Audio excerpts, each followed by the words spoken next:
Salut tout le monde, on se retrouve aujourd'hui pour le tuto saison 4 de Jack. J'en avais parlé dans ma dernière vidéo sur David Jean que j'allais le traiter. C'est un personnage que je connais globalement bien et c'est avec ce personnage là que j'ai fait ma première vidéo. Donc je trouve ça assez légitime que je fasse une vidéo sur la saison 4.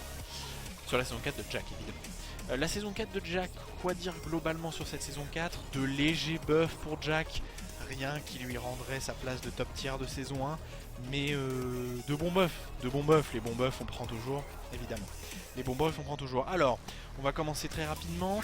Déjà le forward one comme ça qui était un coup qu'on voyait relativement, je vais pas dire souvent, mais qu'on voyait de temps en temps, étant donné qu'il a plus un mythe qui a plutôt une bonne portée. Qui sort en 14 et qui est totalement safe, donc on le voyait utiliser, et en plus qu'il y a des extensions évidemment derrière. Donc ils ont décidé de réduire le pushback en hit, ce qui est globalement logique, hein. Le but étant que les extensions derrière ne whiff pas, et surtout le coup mette un peu plus de pressing qu'ils ne mettaient avant en hit. Nouveau coup sur ce même coup d'ailleurs, sur une extension, son nouveau coup est une extension du forward one, qui est forward one 1-1, et qui est une punition 14 frames, donc Jack n'avait pas de punition 14 frames, hein. Il avait une punition 10 frames globalement en dessous de la moyenne, on va dire. Bon, globalement en dessous de la moyenne, je sais pas trop. Ça restait fort, et puis ça, le problème c'est que c'est quand même safe. Une punition 11 frames correct, une punition 13 frames correct, une punition 15 frames clairement au-dessus de la moyenne avec sa portée. Et donc ils ont décidé de lui rajouter une punition 14 frames comme ça, qui a plutôt une bonne portée. Alors je suis pas sûr, ça m'étonnerait du moins que ça permette de punir les coups qui ont beaucoup de pushback, hein, les forward tout de Yashi par exemple. Je pense pas que ça permettra de le punir, mais voilà, une bonne punition 14 frames, 42 dégâts, wall splat. Évidemment, on prend ce nouveau coup, même si on aurait préféré mieux, évidemment. On aurait préféré mieux. Petit changement sur le dernier coup de l'extension. Alors, sur les extensions de forward 1 to 1, comme ça. Forward 1 to 2, pardon. Forward 1 to 2. Et oui, il le fait toujours avec son bras droit, hein, donc c'est forward 1 to 2. Ils ont juste augmenté les dégâts du dernier hit. Pas dire c'est passé de 20 à 24, c'est pas grand chose. Ils ont mis plus de dégâts, ça ne sert pas à grand chose. Ils ont réglé un problème sur le forward 1 plus 2 qui était globalement un bon coup pour Jack, safe wall bounce, malheureusement avec pas assez de pushback à mon avis. Ils auraient pu augmenter le pushback de fou.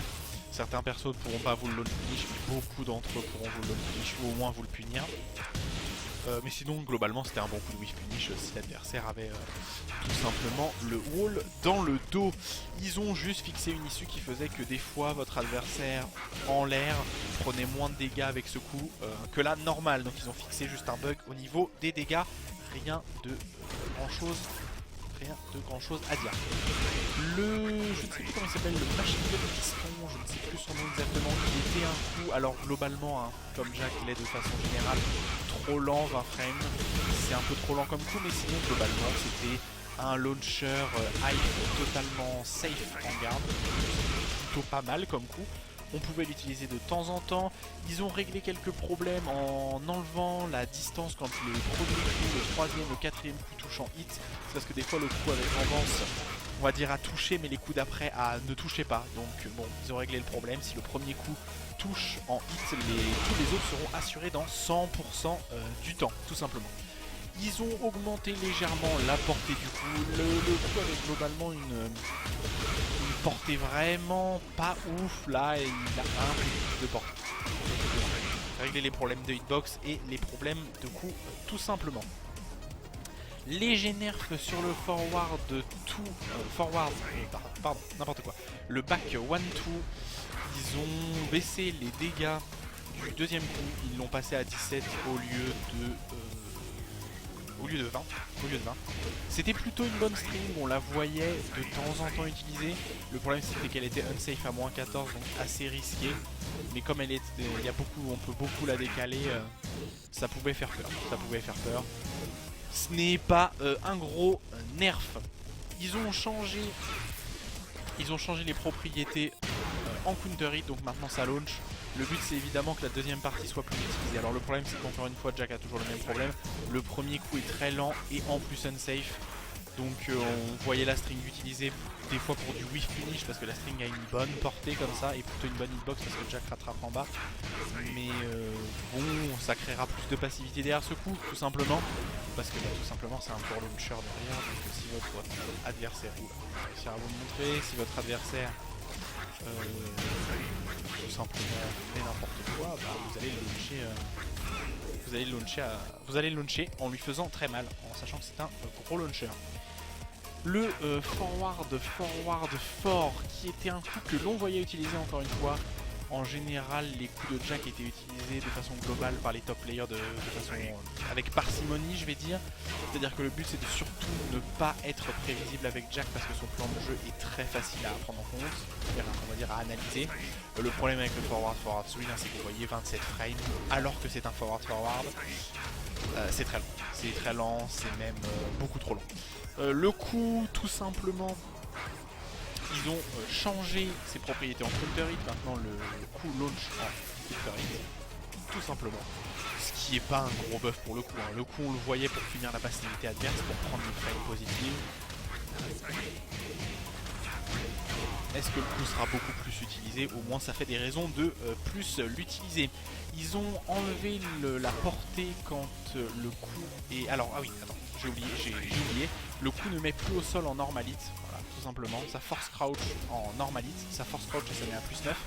Et en counter hit, ça launch. Et ils ont réduit le pushback en bloc du coup. Donc bah voilà, un plus 5 qui est encore plus dévastateur parce que vous êtes à portée de vos mids. Et donc c'est toujours bien pour Jack.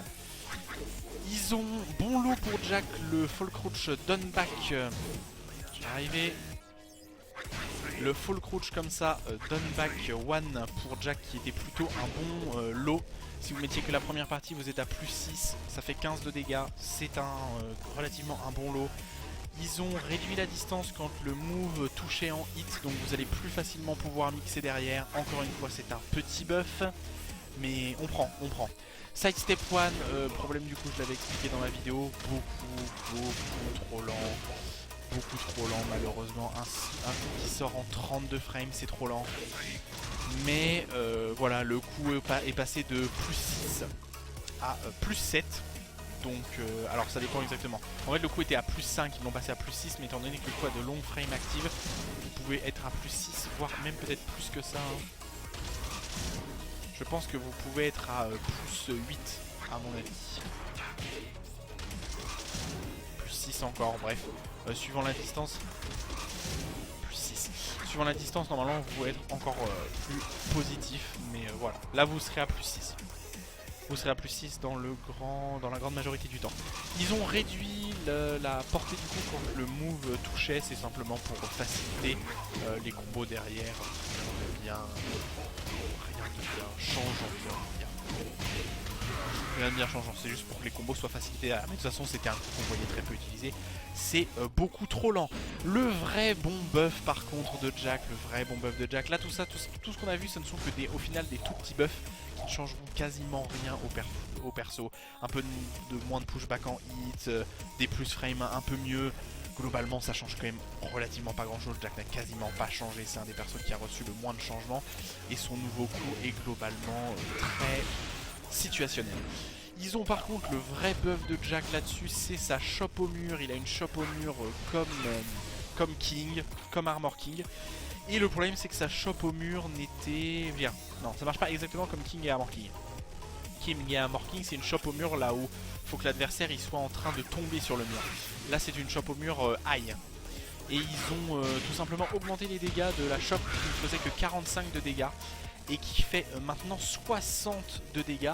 Et ce qui est assez fort avec ça, c'est que c'est maintenant son nouveau meilleur wall combo. Avant, son meilleur wall combo était assez classique. Hein. Oula, c'est un fail. C'était tout simplement back 3-2 comme ça. Hop, back 3-2. Et la shoulder derrière, down forward 3+4. Et ben maintenant, comme les dégâts de sa shop ont été grandement buffés, voici son nouveau meilleur wall combo. Voilà, 67 de dégâts avec un Loki pas forcément très bien, mais on prend. Loki, vous êtes un peu loin du mur par rapport à votre adversaire. Vous êtes un peu loin du mur. Contrairement à King et Armor King qui, quand ils vous shop au wall, vous êtes dans une position plus que complexe. Je crois que c'est tout, je crois qu'on a fait le tour, donc globalement que dire, peu de changements pour Jack, très peu de changements pour Jack, de légers buffs. Le plus gros buff qu'il a eu, c'est tout simplement cette nouvelle shop au wall. Cette nouvelle shop, elle est pas nouvelle en fait. Hein. Cette shop au wall qui est enfin viable, c'est pas trop tôt, qui est enfin viable. Sinon, le reste n'a quasiment pas changé. Jack n'a quasiment pas changé. Donc un perso qui reste, on va dire, mid-tier, high-tier. Mais bon, le perso est quand même pas un mauvais perso. Après, on l'aime ou on l'aime pas trop. Il a un côté... son côté robotique est un petit peu dérangeant.